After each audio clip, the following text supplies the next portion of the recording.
Hey everybody, and welcome back to another Last Oasis video.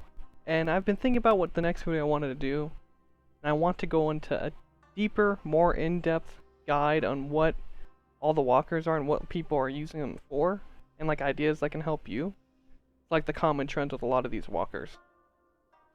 That's what this video is going to be about. It's going to be a little bit more in-depth than the tech guide ones that I've done in the past. So I figured this might be useful information. Let's begin. So first things first. You're going to spawn in your trial tile, or your tutorial tile, I guess. And you're going to pretty much build enough tech to get into this, because in the tutorial it's going to make you do this anyways. So the very first walker you're going to be building is going to be the Firefly. However, I personally think the Firefly sucks. My opinion, of course. You're even going to get the small walker wings as well, I think, in the tutorial as well. But one of the first walkers you should invest to is the dinghy. These things are very versatile. They're used a lot just to farm frags or something. Just a cheap ship that you can build, throw some boxes on and a ballista. Maybe even some scatters if you want to do some light pirating on it. But this is just one of those. You see these ships everywhere. They're very common. They're easy to produce. Just a solid step up from a small ship like the Firefly.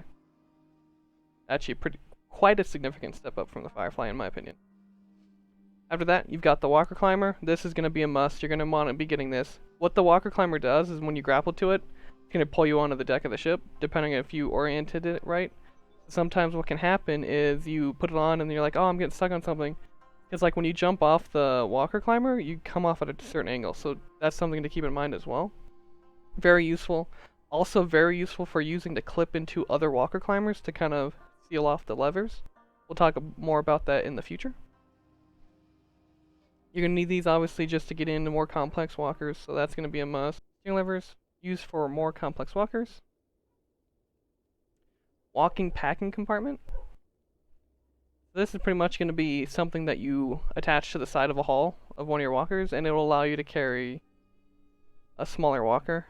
I don't know what the limits on this is. I'm assuming it's up to dinghy, so anything dinghy and below can be carried in it, just like the ones that you can place on your base. And here's the mollusk.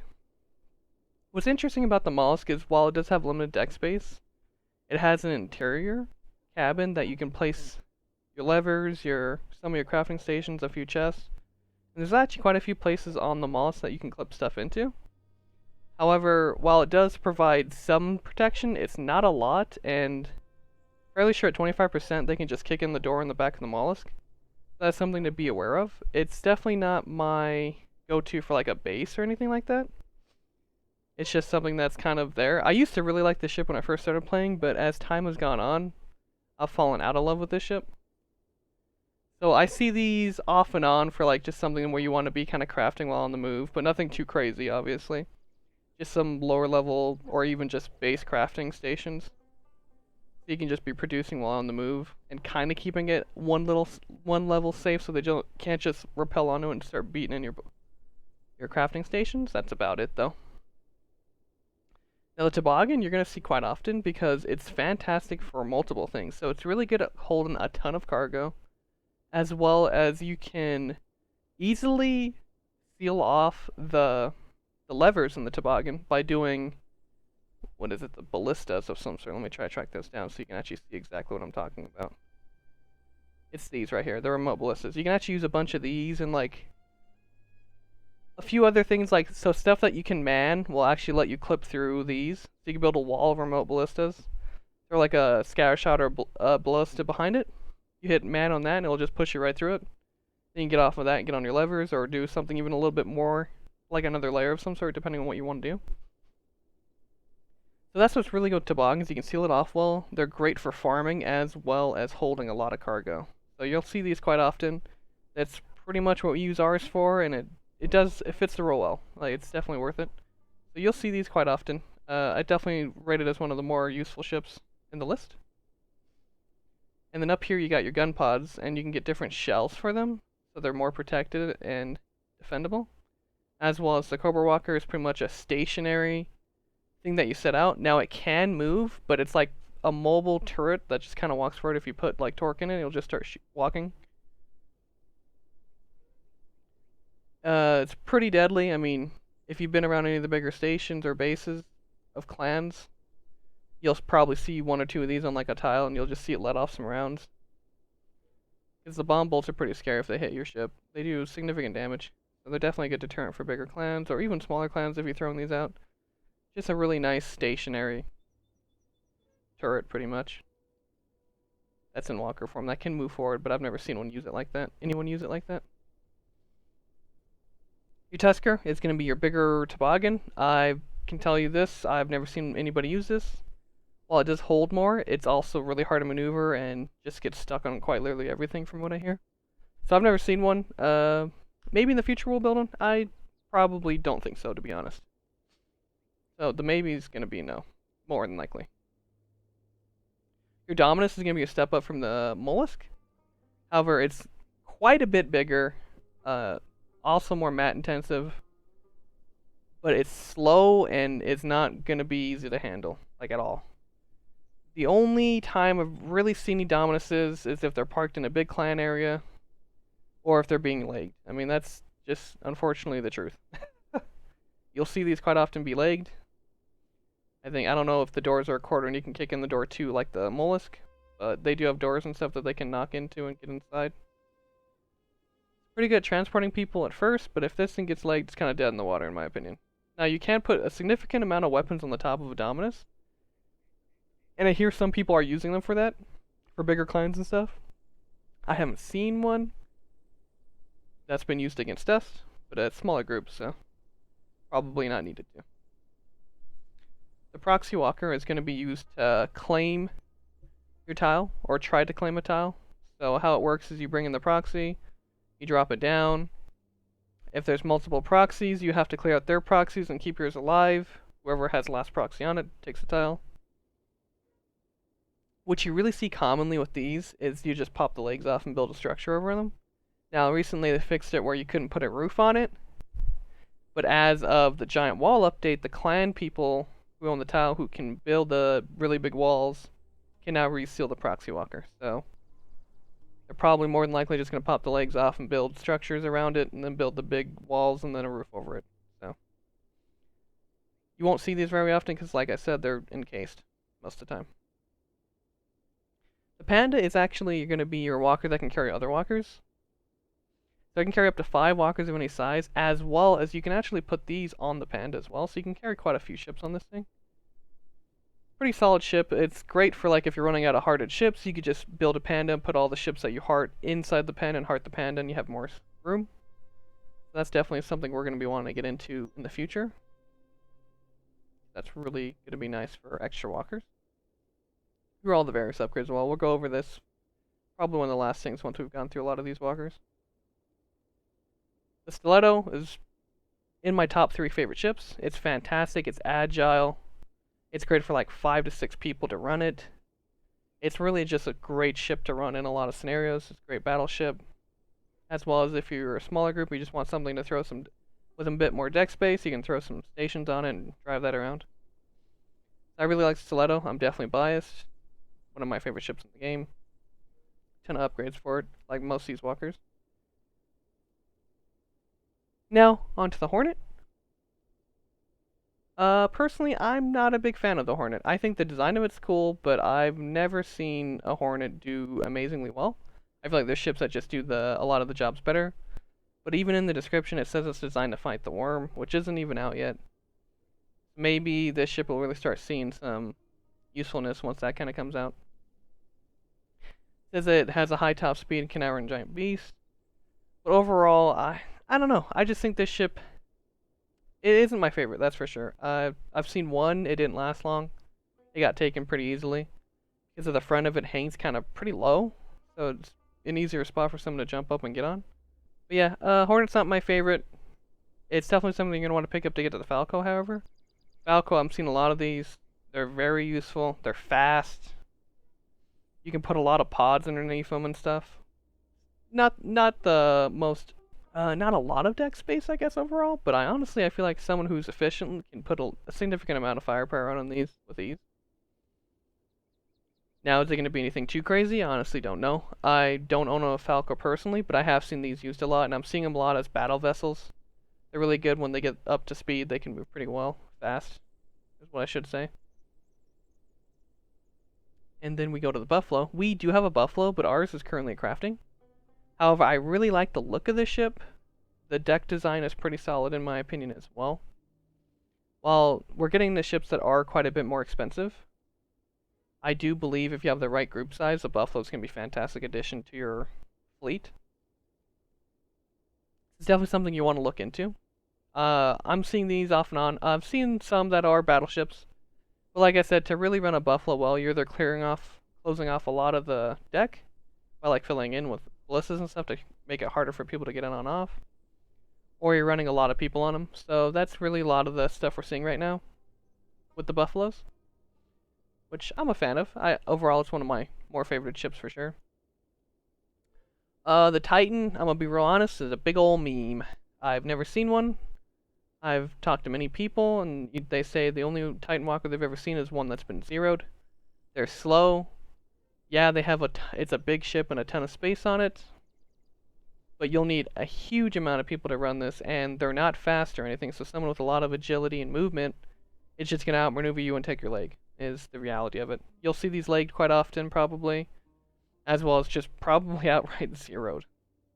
Big ol' meme. Now, the Schmetterling, I've never seen one. It's one of those ships they're very big compared to a lot of these other walkers. This one kind of interests me, though, just due to the text. Talking about how it's mobile home, it's very big, it's got a lot of space on it, and tons of cargo space. I don't know whether they mean quite literally the cargo deck inside of it, or if they mean just the deck of the ship itself. Either way, I'm actually interested enough to actually build this at some point. I don't know when we'll be doing it, but I do know that I'm curious to see if this ship does well in fights or not. I honestly don't know, because I haven't experienced it personally, and I don't want to just start saying what other people are saying, for the most part, unless I agree with that opinion, I guess, is a good way of saying it. But yeah, I haven't seen one yet. I don't know if I'll ever see one, honestly, just with the way the season is. Seems like a lot more people are turtled this season, from what I'm talking to other people, and I can agree with that, just due to the Belang and Siler existing. We're going to move on down here now. The Spider is actually a fantastic solo ship. Very small, quick to make. It's going to be one of the more early on ships that you're going to easily get into.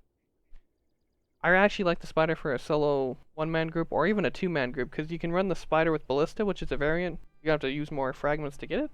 However, with the Ballista in the back and the person in the front, it's pretty solid for pulling stuff. I mean, this ship is quite small, so pulling stuff, it's going to be a little bit rougher on it, but it gets done with a solo player even. So it's a really nice option for a solo player who can just quickly farm one of the mats up for this and get going. So, solid ship. I like it overall. It fits the niche that it needs to.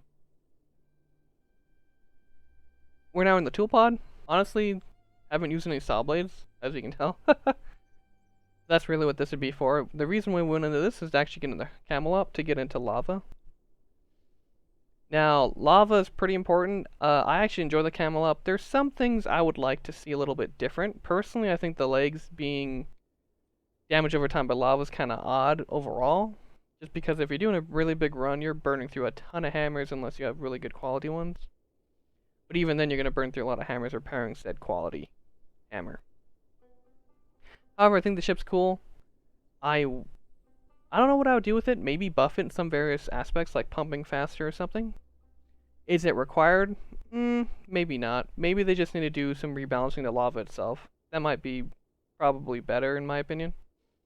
But yeah, for the job that the camel up goes for, which is just pumping lava or liquids in general into a cargo container of itself.